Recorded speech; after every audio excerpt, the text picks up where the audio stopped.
Hello and welcome back to Let's Play Jane's Fighters Anthology as we continue with the aircraft showcases. We are starting to get down towards the end of it. We're on, what, page 6? Yeah. So today's showcase will be the Saab Draken. And let's change this up here because we are going to be Swedish.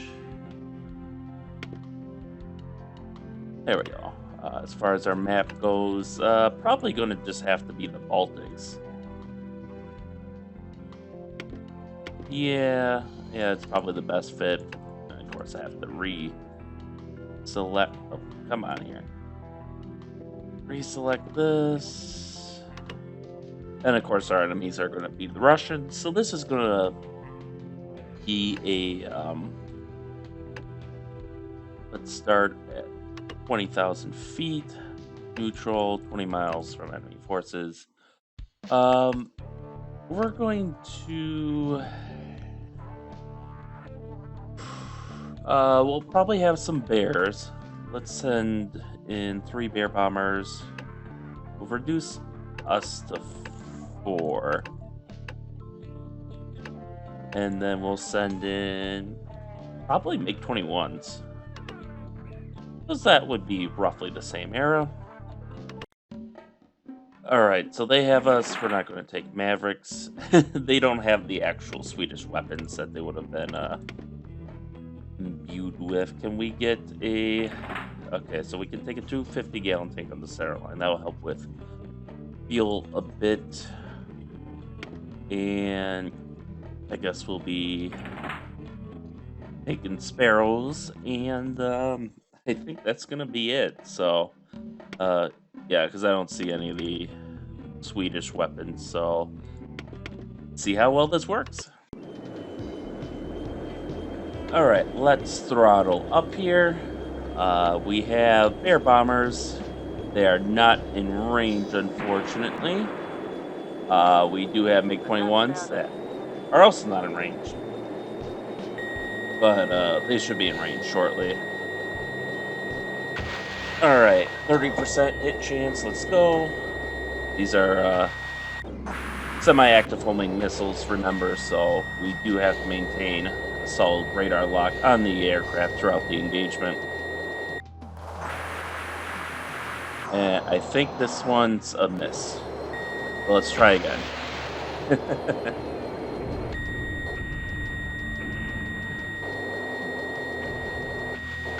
Alright, one more try. And then we're just going to, nope. Alright. The semi-active radar homing gods did not favor us today. Alright, so we're coming up. We got a decent enough position for now. Actually, probably just throw some lead his way. There we go. And he's down. Alright, who's left? We got MiG-21 here. 3 miles out. Looks like the wingmen have a pretty good... They're all in on him, so we'll probably start heading for the bear bombers then. We aren't going to let them get out of this scot-free. 37% hit chance. Let's go! In the meantime, we will climb. Try to get a little bit of an altitude advantage so we can come down on them with our guns, which is pretty much what we'll have to do, really. Now, will our missile be able to hit such a big, lumbering target? He's actually pulling some extreme maneuvers. I guess that's a no. It failed, so... Alright, we're going to climb to 40,000 feet. There we go. Looks like our wingmen are a little bit ahead of us, and they've already started attacking the bomber. Alright, we're going to switch over to the next one then. We're going to cut off the afterburner because we are above these guys, so we should be able to dive down on them. Although, this guy's a little closer.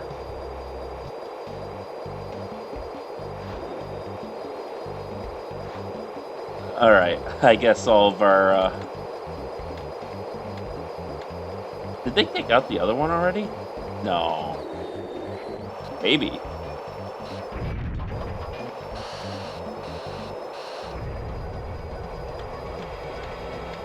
Okay, where's...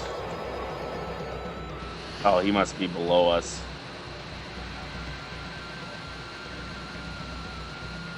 Come on, where are you? Oh, that's a runway.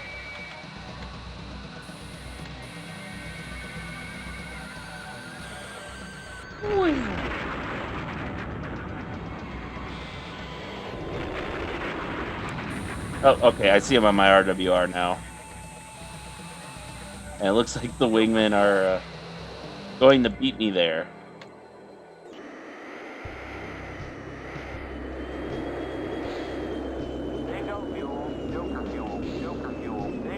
Okay.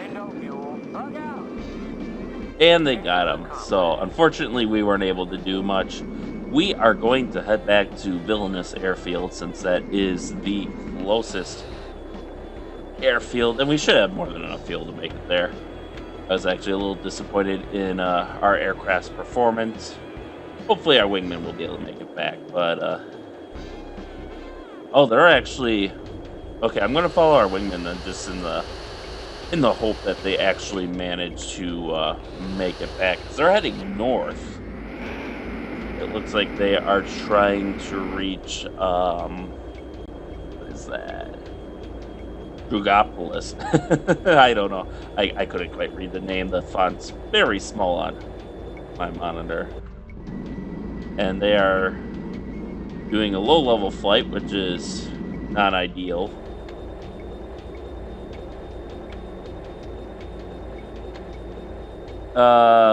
Dogapolis. Okay. Fair enough. So we are going to start going over the Saab Draken. As jet fighter technology developed after World War II, Sweden foresaw a need for a supersonic fighter that could intercept bombers at high altitude as well as engage other fighters. During September 1949, the Swedish Air Force, via the Swedish Defense Material Administration, released its recently formulated requirements for a cutting-edge interceptor aircraft that was envisioned to be capable of attacking hostile bomber aircraft in the transonic speed range. The original requirement specified a top speed of Mach 1.4 to Mach 1.5, but this was revised upwards in 1956 to Mach 1.7 to 1.8, and then again in 1959 to Mach 2.0. They had to be flown by a single pilot, yet be capable of conducting combat operations under all weather conditions, night or day, while operating out of relatively austere airstrips carrying all equipment needed to neutralize modern jet bombers. Although other interceptors, like the U.S. Air Force's F-104 Starfighter, were being conceived at the time, this fighter would have to undertake a role unique to Sweden: the ability to operate from reinforced public roads, which were to be used as part of wartime air bases. The aircraft also needed to be refueled and rearmed in no more than 10 minutes by conscripts with minimal training. Saab commenced work on producing an aircraft to meet these requirements. Preliminary studies found that the majority of critical issues posed by these requirements could be met with a delta wing configuration. However, to obtain an aerodynamically desirable location, the forward fuselage needed to be extended, making the aircraft too heavy. The optimal solution was thought to be a double delta wing. However, this wing configuration was new and untested, so Saab's design staff, headed by aircraft engineer Eric Pratt and a team of more than 500 technicians, constructed a small test aircraft to explore the behavior of the new wing. A subscale test aircraft constructed in Sweden, the Saab 210, unofficially nicknamed the Little Draken, comprised a test of the double delta wing and performed its first flight on the 21st of January 1952. Results produced by these test flights led to an order for 3 full-size Draken prototypes. On the 25th of October 1955, the first of these prototypes, not fitted with an afterburner, conducted its maiden flight. According to aircraft publication Flight International, an atypically intensive flight test program was conducted to define and test the type's exceptional speed, range, and complicated systems. The second prototype, equipped with an afterburner, unintentionally broke the sound barrier during its first flight while climbing. During 1956, the first operational version of the Draken, designated as the J35A, was ordered into quantity production, and the first production aircraft flew for the first time on February 15, 1958. Mach 2 was reached on January 14, 1960, with test pilot Eric Dahlstrom at the controls of the J35B prototype. The engine used was a slightly modified, British-made Rolls-Royce Avon Mark 48A, Swedish designation RM6BE, engine number 3459. And we are coming up on the runway here. We're going to let our wingmen get... It looks like they're still alive. So we're going to let them take the first shot at landing since they're low on fuel. In fact, we should be able to... Yeah, they're flying so low they show up on our air-ground radar.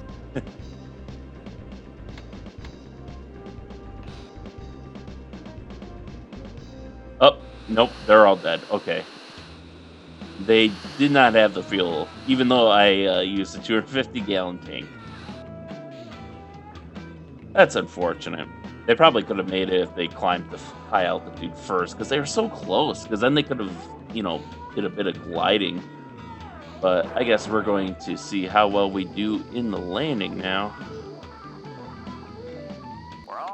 Oh, one died on final approach. Oh, that's sad.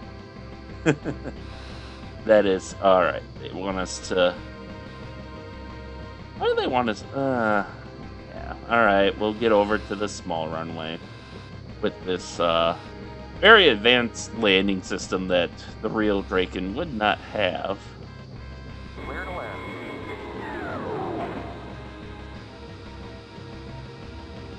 You can see how it gives us the dots to kind of define our flight path here.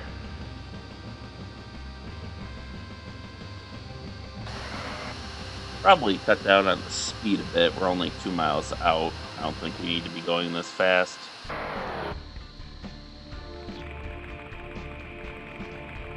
Okay, I was hoping for something a little better than that, but...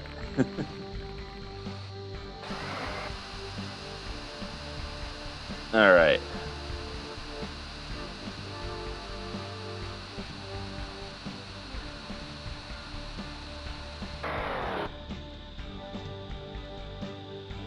There we go, now we're losing altitude in the climb.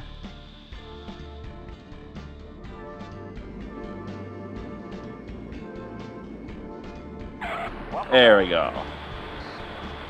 A little hard, but we made it on the ground and pretty decent all over landing performance.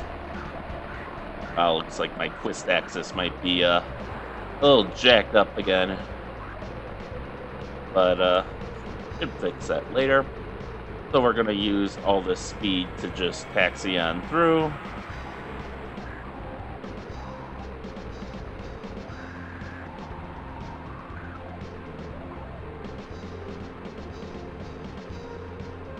Yeah, there's ever so slight dead zone correction that it needs there.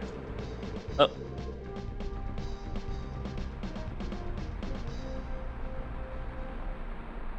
Alright, so we'll keep on... Woo! Alright, we're just gonna cut corners, I guess.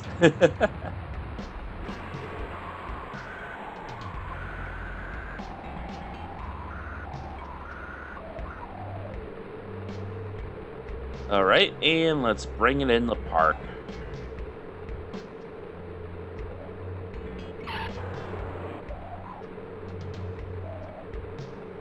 Yeah. Alright. Our nose... Oh, okay. So you can get closer to these than I thought, since our nose is just barely breaking the barrier. Oh, that's a really, really tiny break. Alright. In any case, let's... So,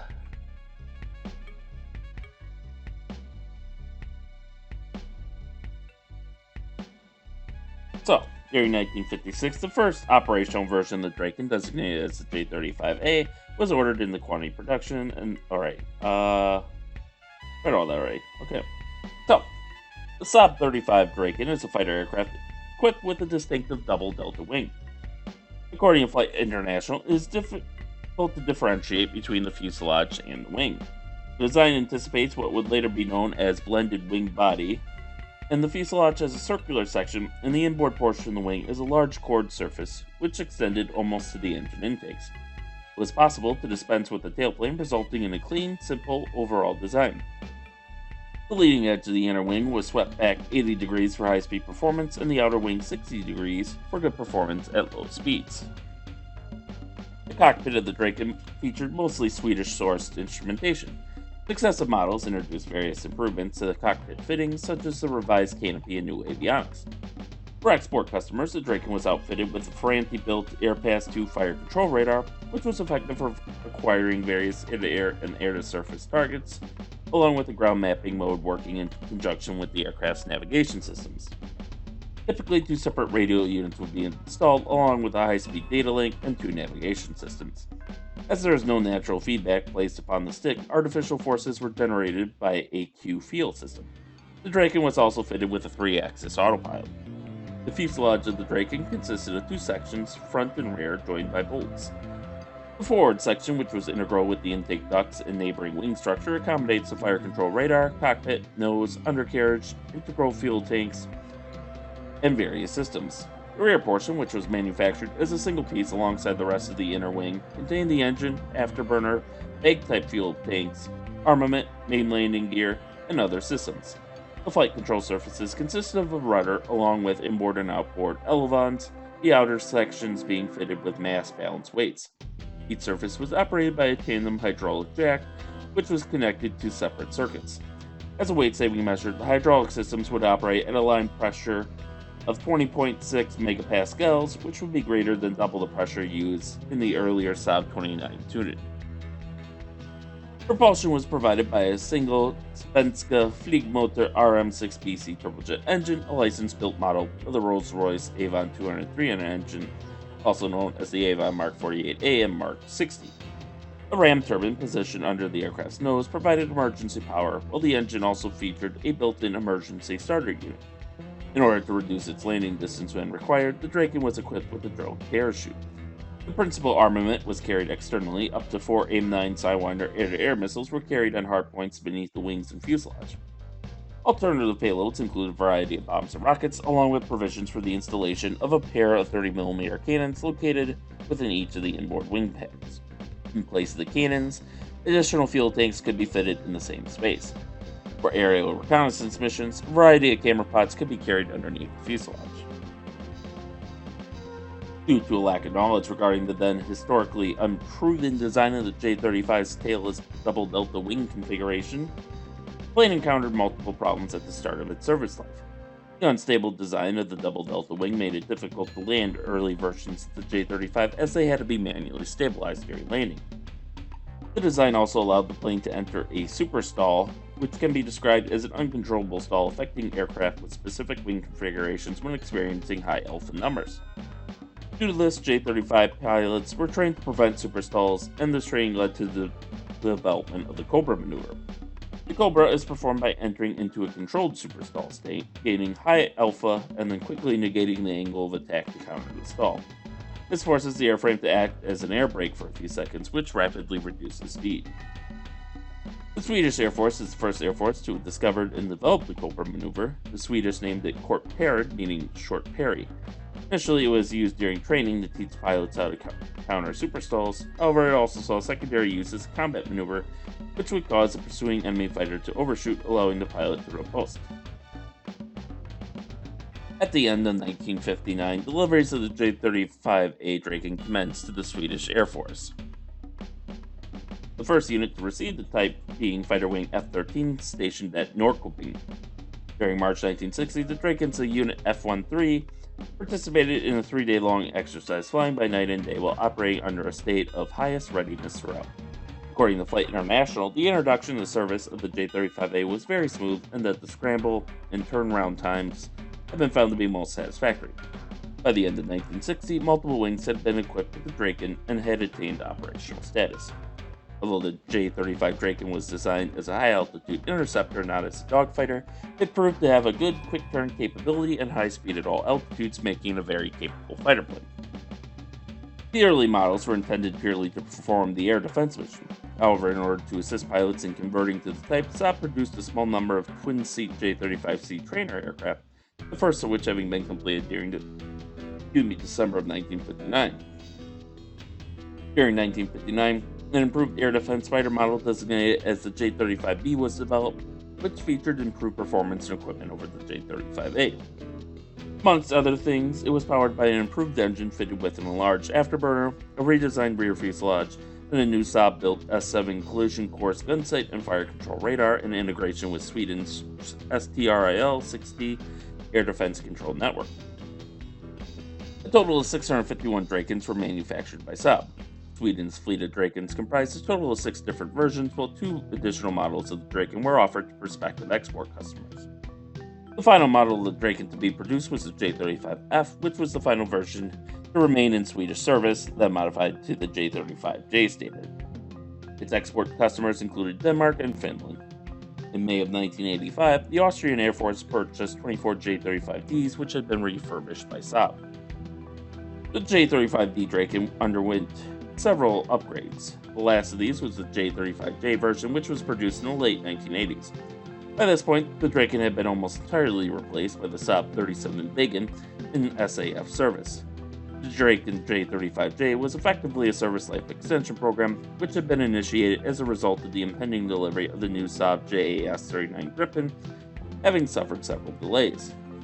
The extension program was intended to keep the Draken flying into the 2000s, but as a consequence of budgetary cutbacks and high maintenance costs being incurred with the type, the Draken was phased out of Swedish service in December of 1999.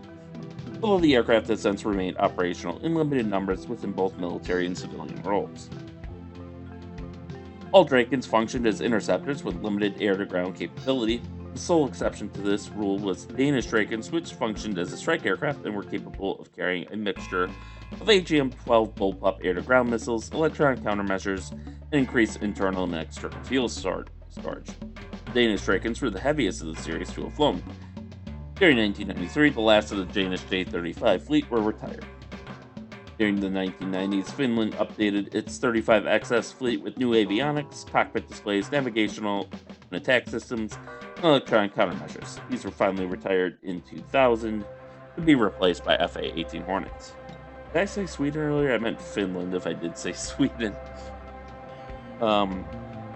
Austria was the last country to have the Draken in active military service. The Austrian Air Force bought refurbished J-35Ds. This was the last Austrian Air Force fighter plane fitted with internal cannons as their lone air-to-air armament because of the restriction in the Austrian State Treaty of 1955, which had forbidden their carrying air-to-air missiles. During 1993, this restriction was dropped as a response to airspace violations made by neighboring Yugoslavian air combat services. American AIM-9M Sidewinder missiles were purchased, and in 2005 these Drakens were retired, having been replaced by former Swiss Air Force F-5 Tiger IIs, while waiting for new Eurofighter Typhoons to take their place in the long term. In the United States, the National Test Pilot School operated 6 Drakens that were formerly in Danish service, and they were retired in 2009.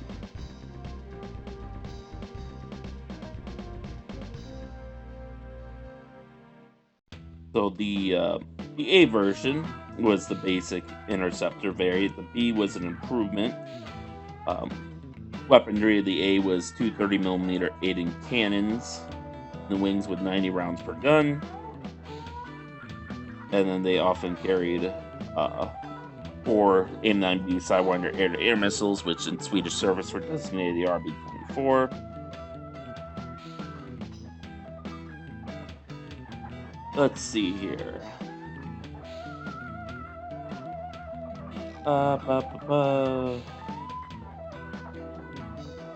Most of this is just a rehash of what was. They did have the ability to use rocket pods as well. That was unguided bombs and rockets basically formed the core of their limited ground attack capability. The C variant lacked armament, but was made to be easily converted back to the A standard if possible. The D variant of which 120 aircraft were produced, delivered between May of 1963 and April 1965.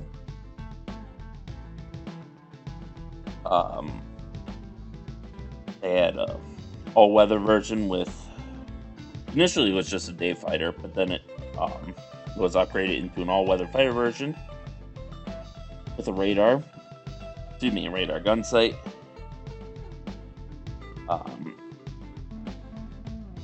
It was upgraded with the Rolls-Royce Avon Mark 60 or the Avon 300 series engine, the RM6CS in Swedish service, which could generate more thrust than the original engine.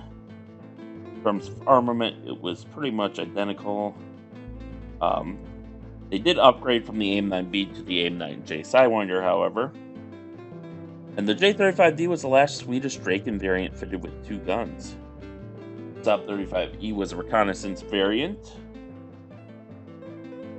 which it differed in that it had no armament or radar to make space for 9 cameras, 5 in the nose and 4 in the fuselage. And then there was the Saab 35F, which did have, so this aircraft's main armament were the AIM-9 Sidewinder missiles as before, but they also used semi-active radar homing versions of the Hughes Falcon missile.